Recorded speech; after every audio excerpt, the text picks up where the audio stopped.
that last part? Wait, the noise? Yeah. I don't know what that noise was, but I might have confirmed it. I need your eyes though. Well, come on.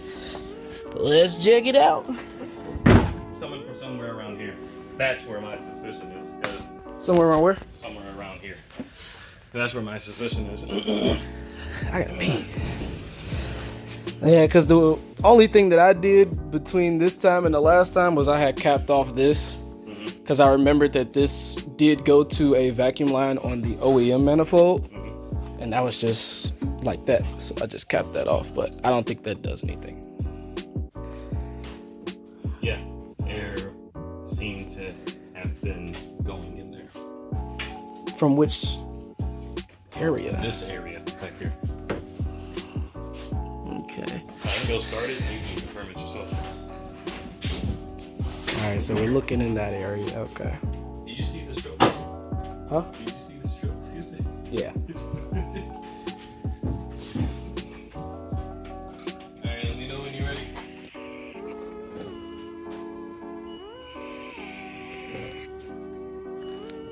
Just getting some in the area. Alright, go ahead.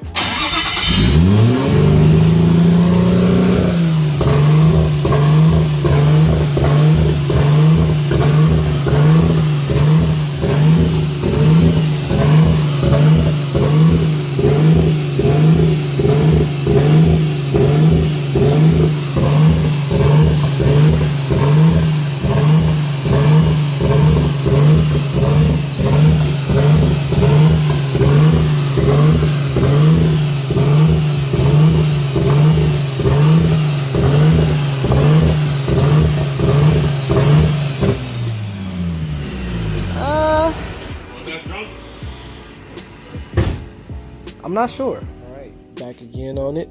Another day. So what you guys just saw would be me searching for the air leak that's on here, causing it to surge like that at idle. So it surges up, and then the ECU probably cuts spark to drop it back down, but then it surges back up again. So that means that there is most likely an air leak behind the throttle plate. Only places where that could be would be the throttle body assembly itself, any of the vacuum lines, possibly the bracket here and the idle air control valve delete plate there, and lastly, and the worst case scenario, manifold itself. So the worst case scenario would be a crack in the manifold, or the manifold is warped and not completely seated to the block. Best case scenario, it's probably a vacuum line or something. But you guys would just saw me fill up the manifold with smoke to see if I could find any leaks. I didn't find any, and I also did the smoke all around. We think that there, from the last clip, we think there may be something going on in this area. I'm gonna try to confirm that with another test today. And then if I can't, then I got a third test that I'm gonna try as well. I did suspect the throttle body for it as well, but so I took off, because originally I didn't have a gasket under here, and I mean, there we go. But yeah, originally I didn't have a gasket, that was just metal on metal. So I took it off, put RTV in there, put it back in, cleaned it, and now that's good to go. But I didn't notice any change with that, so I don't think that that's it. It may have helped, but it may not have helped, who knows. So what I'm gonna do today is propane feeding, or at least that's what it's called. So you basically take torch propane, and you get a hose that fits on here. So it doesn't necessarily matter, what the hose is for or anything like that.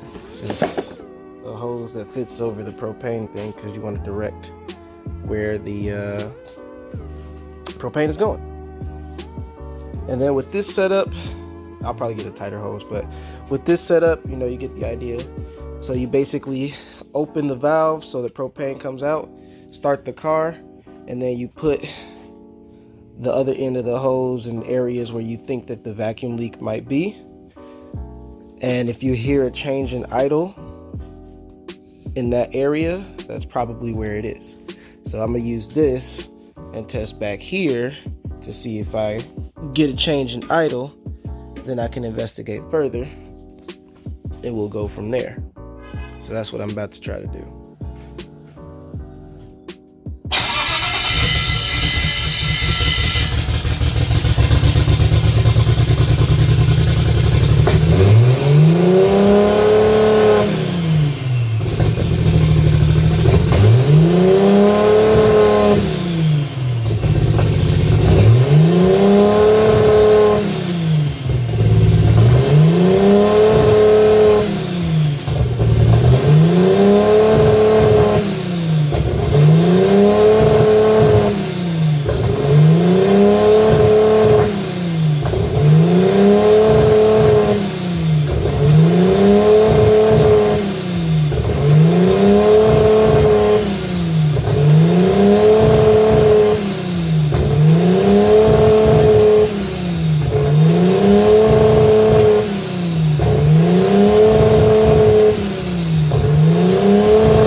So far, it doesn't look like I have a leak in that area.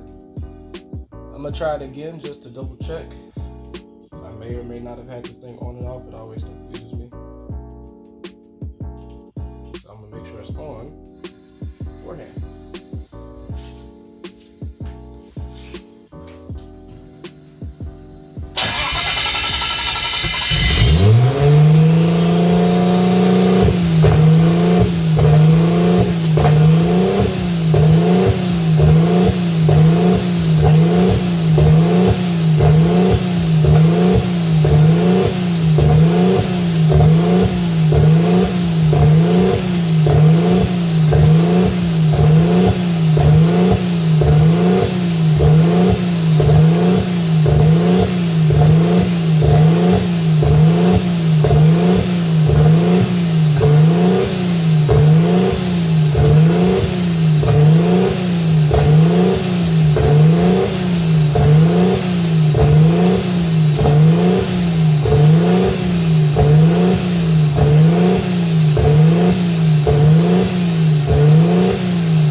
So that is pretty much acting as if it doesn't have a leak. And to prove that this thing still has propane in it, so it was spitting out propane. So for the most part, that pretty much confirmed my suspicions. We thought the air was getting in that back area, but an air leak creates a lean condition. So if there is an air leak, it's going to be running lean. If you add more fuel via the propane, then it'll start to smoothen that out a little bit. So if it was air getting sucked in back there and I added fuel back there, you would have heard a different change in the idle or whatever it was doing. So this leads me to believe that it is not as much an air leak, but it might be a sensor issue. The only other thing I could think about as far as testing wise is to get a pressure test and pressurize the manifold. So that's the next thing that I am going to be doing. Basically gonna pull this off, cap it right here, hand crank to pressurize all that and see if it's holding pressure, and then we could go from there.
Well, that was pretty much the last thing that I wanted to try with that, was to see if having something to block off the throttle was gonna cause a change.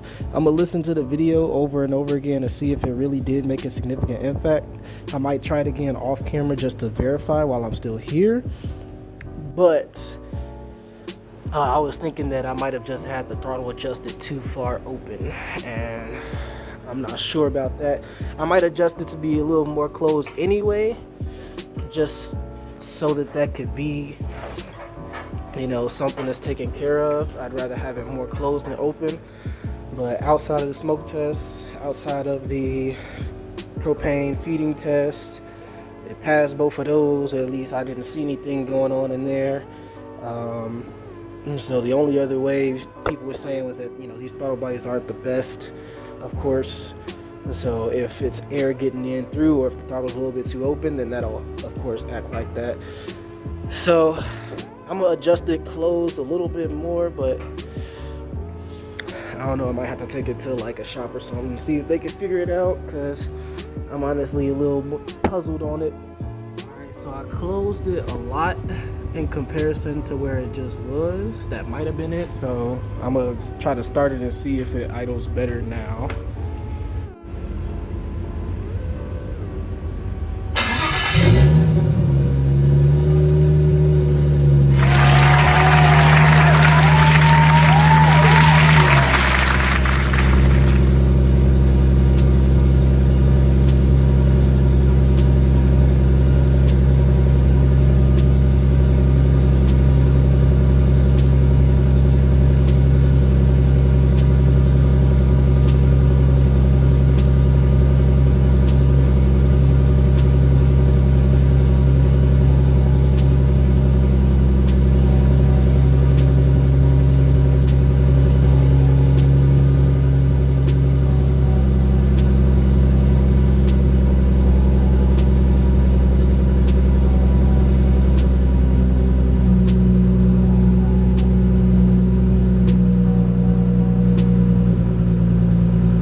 Well, I'll be there.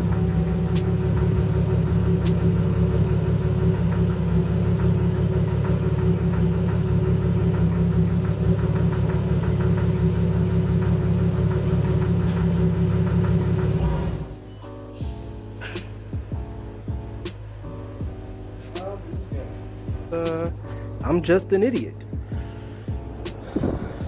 That's all it is. I'm just an idiot. Just like the whole starting problem, the idle problem.